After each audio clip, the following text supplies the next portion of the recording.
बिस्मिल्लाहिर्रहमानिर्रहीम। अस्सलाम वालेकुम स्टूडेंट्स। जी बीएससी हम नेक्स्ट जूलॉजी का ब्रेन वाला टॉपिक स्टार्ट कर रहे हैं। अच्छा, आपको ब्रेन के मतलब मैंने आपको बताया था, आपने ट्रेंड्स भी पढ़े हैं कि किस तरह वक्तन फ़वक्तन आहिस्ता आहिस्ता जो है वो ब्रेन बन गया है। हकीकत में जो स्पाइनल कॉर्ड है इसका एंटीरियर हिस्सा होता है जो कि ब्रेन के तौर पे मॉडिफाई हो गया है, यानी एक्सपेंशन में गया है वक्त गुजरने के साथ साथ एम्ब्रियोनिक डेवलपमेंट के अंदर। और जो नर्वस टिश्यू की जो होलो ट्यूब है उसके भी आप कह सकते हैं कि वो डेवलप हो गई है। और आहिस्ता आहिस्ता जो ट्यूब थी उसने फिर आगे वाले हिस्से उसके एक्सपेंड हुए हैं, तो हाइंड ब्रेन, मिड ब्रेन और फोर ब्रेन बना दिया है। तो सेंट्रल कैनाल जो स्पाइनल कॉर्ड की है वो ब्रेन के अंदर भी उसी तरह होती है। यही वजह है कि जो फ्लूइड स्पाइनल कॉर्ड के अंदर होता है वही ब्रेन के अंदर भी होता है।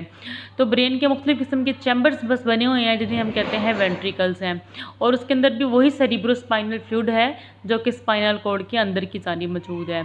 तो बेसिकली दिमाग को हम तकसीम करते हैं hind brain, mid brain and fourth brain में। आज हम हाइंड ब्रेन पढ़ेंगे। तो हाइंड ब्रेन जो है, यानी जैसे स्पाइनल कॉर्ड आ रहा है वो तो आके स्पाइनल कॉर्ड सबसे पहले जो ब्रेन का हिस्सा बनाएगा वो होता है हाइंड ब्रेन। हाइंड ब्रेन के फर्दर आगे बचे 3 हिस्से होते हैं, medulla, oblongata, cerebellum and pons. तो सबसे पहले स्पाइनल कॉर्ड जब एंड होता है तो मेडोला वाला हिस्सा आता है, ठीक है, यानी ये स्पाइनल कॉर्ड की ही इनफैक्ट इनलार्जमेंट है। तो ये रिफ्लेक्स सेंटर्स हैं, ये ब्रीथिंग, सांस लेने, निगलने, कार्डियोवास्कुलर हार्ट और कुछ गैस्ट्रिक फंक्शन यानी डाइजेशन से मुतल्लिक फंक्शंस को ये मेडोला वाला हिस्सा कंट्रोल करता है। और इसके अलावा ये जो ब्रेन में इंफॉर्मेशन मज़ीद आगे, क्योंकि स्टार्टिंग है ना, यानी यहीं से स्पाइनल कॉर्ड से स्टार्ट होता है, तो इसके आगे मज़ीद इंफॉर्मेशन जो जाननी है इसके अलावा भी उसकी स्क्रीनिंग करता है, या जो इंफॉर्मेशन ब्रेन से बाहर जा रही है उनकी भी स्क्रीनिंग करता है। इसके बाद आता है सेरिबलम। ये मेडोला के साइड पर एक आउट ग्रोथ होती है, कल मैं आपको इसकी डायग्राम दिखाऊंगी तो उसमें आप देखिएगा, उसे सेरिबलम कहते हैं।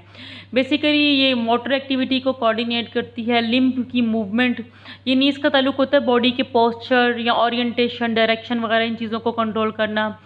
और कार्टिलेजनस फिश के अंदर इसकी वाज़ेह तौर पर इंटीरियर एंड पोस्टीरियर लॉब्स भी होती हैं।